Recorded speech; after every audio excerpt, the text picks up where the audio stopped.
Neue Fälle für Miss Marple.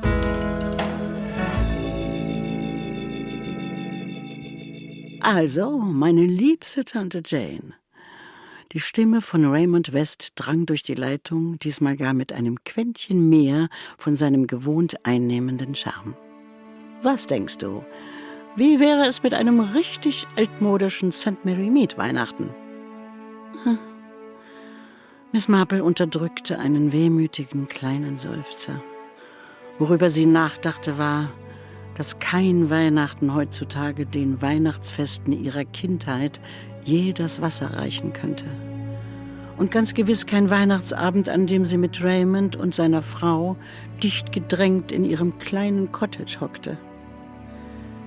In Miss Marples Kindheit gab es zu Weihnachten wohlig lodernde Kaminfeuer, Strümpfe voller Süßigkeiten, Nüsse und Zierfiguren und ein Weihnachtsessen, das es mühelos mit dem am Hof Heinrichs VIII. Aufnehmen konnte, mit Lendenbraten, Schinken und Truthahn, dazu Kartoffeln, gekochte wie gebratene und zum Nachtisch nicht nur eine, sondern 2 Portionen Plumpudding. Das weitläufige Landhaus war damals voller Kinder ihres Alters gewesen. Dazu Unmengen von Tanten, Onkeln und allerlei Verwandten. Heute traurigerweise allesamt verschieden. Und sie hatten die Art von Spielen gespielt, die bei heutigen Eltern als viel zu gefährlich verpönt waren. Ihr Lieblingsspiel war Snapdragon gewesen, bei dem es galt, brennende Rosinen aus einer lodernden Schüssel voller Brandy zu picken. Ein Heidenspaß, bei dem es immer Mordsgeschrei und verbrühte Finger gab. Daran erinnerte sie sich noch und auch daran, wie schwer die armen Hausmädchen es stets gehabt hatten, die Brandflecken wieder aus dem Kinderzimmerteppich herauszukriegen.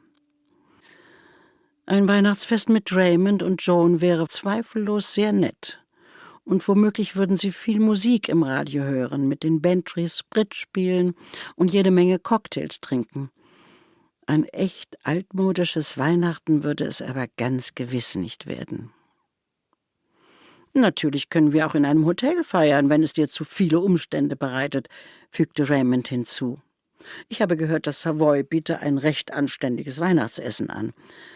Aber Joan hält nicht viel von der Idee und ich dachte, vielleicht hättest du ja gern Gesellschaft. Oh, mir würde das nicht einmal im Traum einfallen, sagte Miss Marple, leicht entsetzt ob dieses Vorschlags. Hotels sind ja eine vortreffliche Sache, mein lieber Raymond. Aber Joan hat vollkommen recht.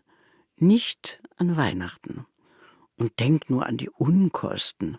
Nein, es wäre mir ein Vergnügen, Joan und dich bei mir zu Gast zu haben, während eure Rohrleitungen repariert werden. Aber ich muss dich warnen. Es wird äußerst ruhig und beschaulich. Ruhe und Beschaulichkeit sind genau das, was der Arzt mir verordnet hat, erwiderte Raymond gut gelaunt. Ich muss meinen Roman beenden und Joan ist in letzter Zeit etwas abgespannt.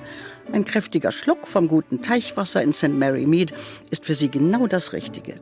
Spaziergänge auf dem Lande, jede Menge frische Luft, so etwas in der Art.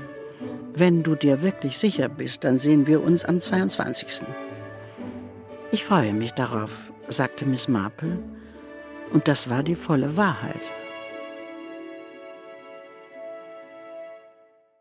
Das war der Beginn der brandneuen Krimi-Geschichte Miss Marples Weihnachten. Gelesen von Nicola Weisse. Und? Neugierig, wie es weitergeht? Die vollständige Lesung sowie 3 weitere spannende neue Fälle für Miss Marple finden Sie im SRF-Podcast Krimi. Also, gleich abonnieren. Alle weiteren Infos stehen in den Shownotes zu dieser Episode.